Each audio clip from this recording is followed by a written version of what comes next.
Hey, what's up everyone? I'm gonna do a different styled video today. Start doing something else that I haven't quite seen yet on YouTube for the knife community. I wanted to start doing kind of a knife news segment. You know, what's going on in the knife industry, who's releasing new knives, new designs, who's restocking certain things.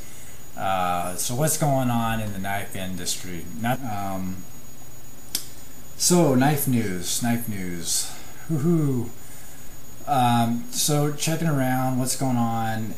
There's been some new product releases by the different manufacturers.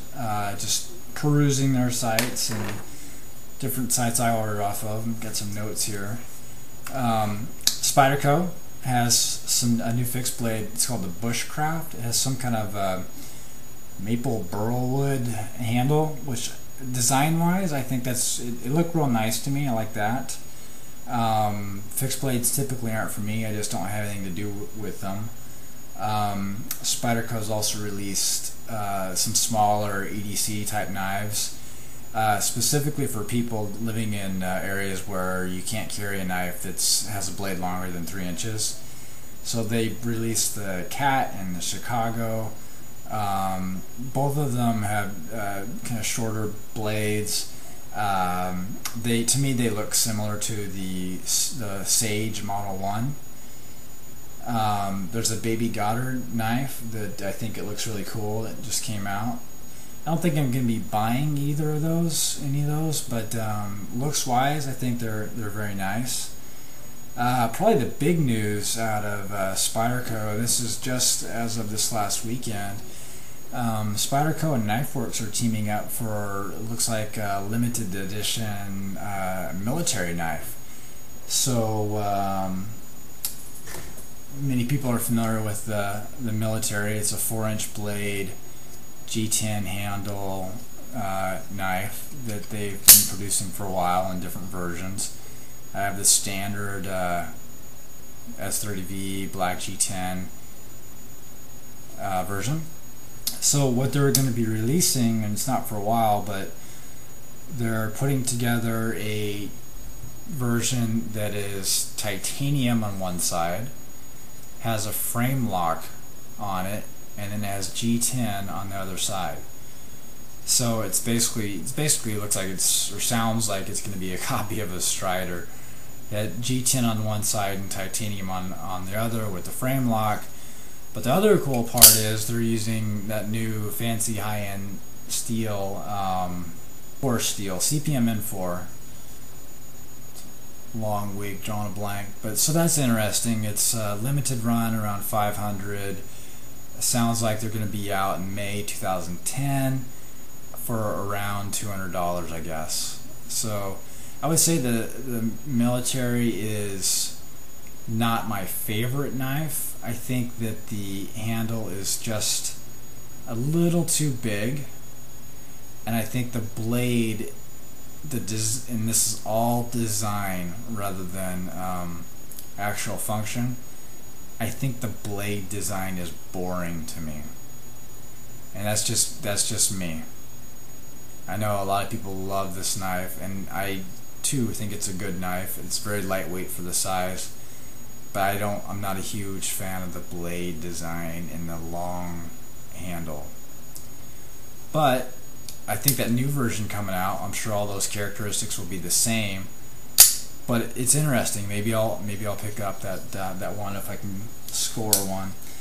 So I thought that was cool. Benchmade, not a ton going on there that I can see, but they recently released their new Balisong. It's a 51. I guess it's the one with the G10 scales. I'm not a Bali person so much, but if I were to get one, I'd probably pick one of those up. They're just real hard for me to buy where I am. Plus, I'd probably cut myself and look like an idiot playing with it.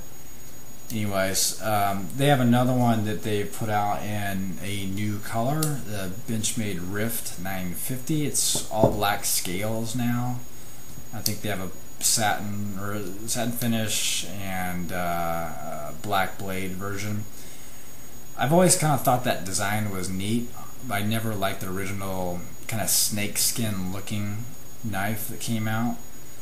I don't know if I'm going to get one, but I do appreciate the new design on that, the color scheme, the toned down, conservative nature of the knife. What else? That's all I can see about Benchmade going on. Kershaw looks like they have a lot of new, inexpensive knives coming out. I can't remember reading it on a website somewhere, but I can't quite find it. But I liked a lot of their designs. So look out for those if you're a big Kershaw fan. Moving up the ladder a little bit to more expensive custom knives. Strider looks like they're remaking a lot of the PTs. A lot of the internet websites are getting these in. They have they're doing the standard black color with the satin finish. They're doing what I consider new or I haven't seen before is they're doing the satin finish blade, but then a true brown handle, not the coyote brown or khaki or tan. It's just a brown scale, and I've seen just a standard green scale. More options, right? I've seen some websites that have those. I think Grand Prairie Knives and who else? Plaza Cutlery, Monkey Depot has some of those. So check them out if you're looking for a PT. Other Strider news with Tad Gear, they've recently done a joint knife, the Strider Dauntless. So if you're into that teaming and the Dauntless style knife, Tad Gear may have some of those left.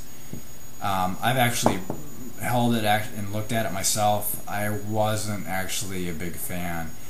The design was nice, but for a Strider, I expected it to be a little bit more sturdy or bomb-proof, as they say, and I'm sure it is real strong and sturdy, and more sturdy than most knives out there. But I thought the frame lock was extremely thin, and you'll notice if you go out and look at the pictures, there's no picture of the frame lock. It was grossly more thin than even a standard S&G, and the Dauntless is a much bigger knife.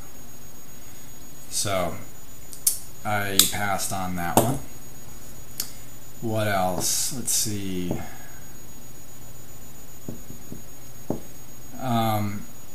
There was a recent New York knife show. Seems like I didn't find any amazing news, but you can see a lot more custom knives on the market now. People buying up those knives from the show, putting them up on their websites, the new Striders. There's been some Hinderers floating around. I saw some really cool Bob Dozier ones. Didn't realize those custom ones are so expensive.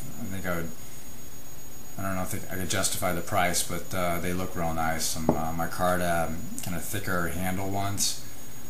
So that's interesting. Another update would be that if you're again in the custom knife, Sabenzas, Strider categories, True North Knives recently updated their website.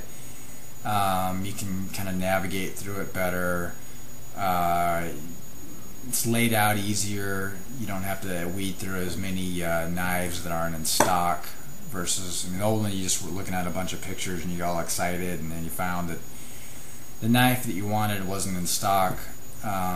They've weeded some of that out a little bit, and it's better. It still could use some work about being linked to direct inventory. So you find the knife you want, and you find there's a little logo down the corner that says out of stock. So I think there's more work to be done there, but it's much better than it used to be. It's still a good company that I've ordered from before.